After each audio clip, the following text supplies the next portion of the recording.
आज मु पळे आसली गोटे इलेक्ट्रिक गन किनिया पे जेहेतु एई गन टी मोर बहुत इंपोर्टेंट अछि तो सेति पई हम कॉलेज सामने थिबा गन शोरूम को मोर आ मो सांगर आमे मिसी चलिलु से गन किनिबा पई किंतु जेतो बळे आसले भी एठी जेमितेले गोटे सिक्युरिटी छिडा हितो बाटरे तो आमे से सिक्युरिटी की ओवरटेक करी चलिलु सीधा गन शोरूम को आमे आसिकिना से शोरूम भितरे पहुंची गलु किंतु ये गन शोरूम नुहे ये होची मोबाइल दुकान तो तापरे आमे से दुकान रे बहुत सारा स्टिकर देखिलु स्टिकर को देखिया भितरे पुष्पा भाउ सेठी देखाई गले सेठू आमे सब स्टिकर भितरु एही व्यक्ति को आमे पसंद गलु तापरे भाई से व्यक्ति को नेकी फोन एसरे मशीन पूरी काटिबार लागि पड़िले सेपटे कटा हबा समय आमे एपटे फोन उठी वाशिंग कर देलु फोन वाश सरिया पर स्टिकर कटिंग होई बाहरी आसिला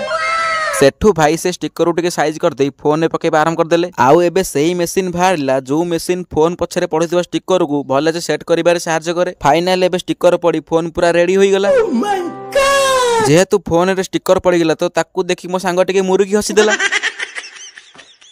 सबु काम सरिया पर मो सांग पूरा खुशी रे माडी चलीला घर को तो सांग माने आजिर ब्लॉग टी आपन मन भल लागि तो निहाती सब्सक्राइब करी कहली जय जगन्नाथ।